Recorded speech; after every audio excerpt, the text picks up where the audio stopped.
The Steam community is what allows people to add others as friends, comment on each other's profiles, upload screenshots, post reviews, and anything else you can think of in terms of interacting with other Steam users. Once you click that one button to set up your Steam profile, the sky's the limit. If you're dumb enough to post your real name on Steam for anyone to see, well, you have the option to do that. You can proudly display your 3,000 hours in CS or your 600 games and every achievement you've ever gotten in all of them.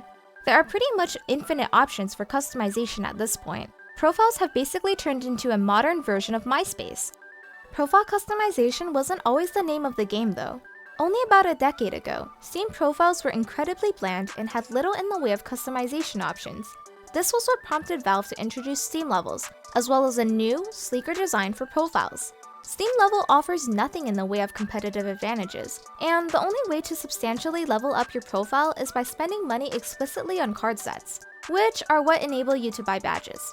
Say you're level 10 with a few free badges like the one you get for crafting gems, or the one you got last winter's sale, but you want to reach level 100. That'll run you about $50. Not so bad, right?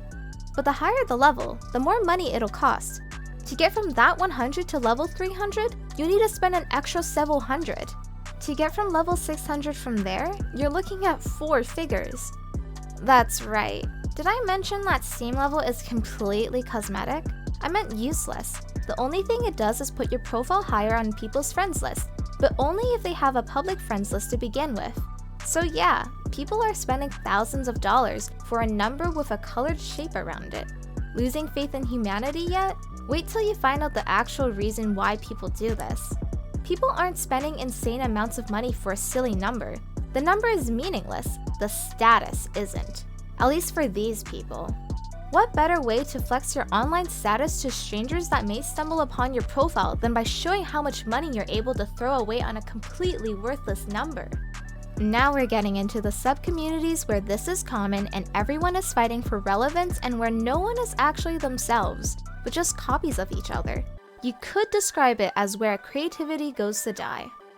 You'll definitely see the following kinds of pictures: aesthetic WeHearted/Tumblr pictures, anime, black rappers, Korean girls, bonus points if it's a selfie with an iPhone.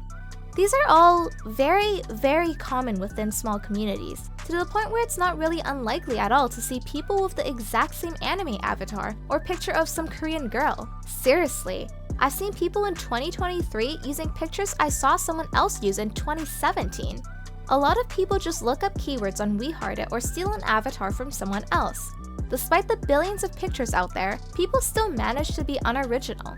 But what makes someone want to do this in the first place? What makes someone put a random philosophy quote or rap lyrics in their bio? Well, because they want to fit in.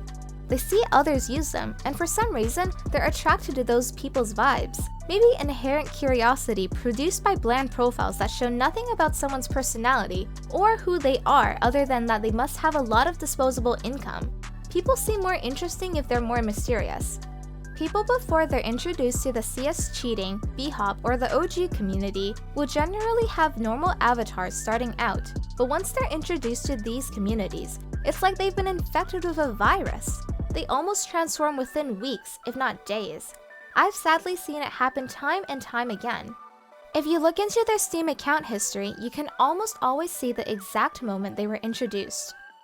So what does a bunch of socially awkward people that finally find acceptance online do? Well, they form groups. Literally.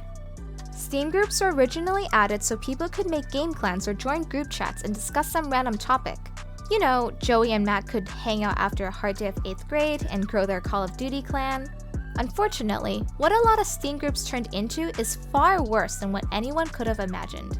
Now we have people forming entire online cliques to feel like that they belong to a group, then buying stolen groups that were made when they were in elementary school, so that they can feel part of something exclusive and invite only, together with all their internet friends or associates. Most of the time, these people don't have many friends in real life, so they compensate for that online where they can seem rich, popular, and cool.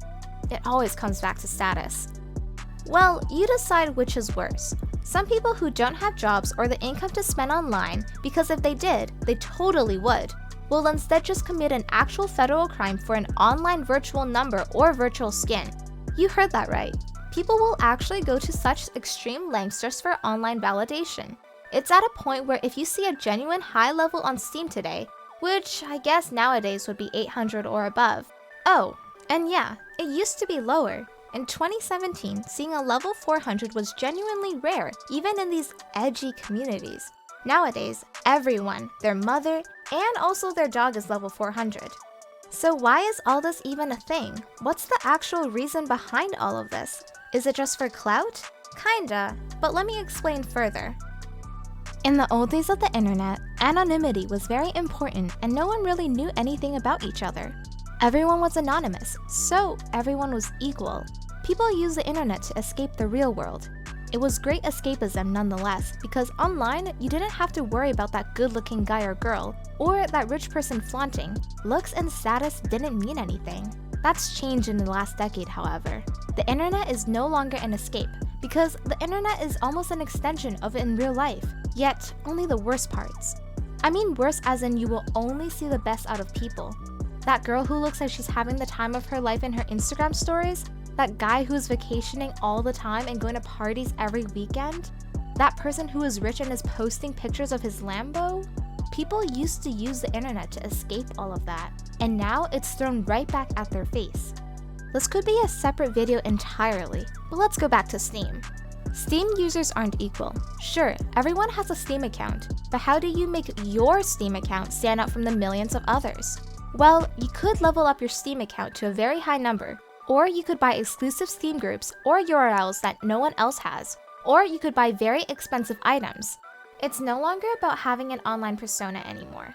It's about making other people think you're a successful person, or really, better than others. After all, you can't be attractive, rich, or successful on their own. It's always relative to others. If someone sees you're level 1000 on Steam, the naive or simply less online might think, wow, this guy spent this amount of money on Steam? He must be rich as hell to throw away that amount of money. It's easier to trick people online than it is in real life. You can be dirt poor and living with your parents and working some wagey job, but on Steam you can appear rich with little effort. You just need a snazzy profile.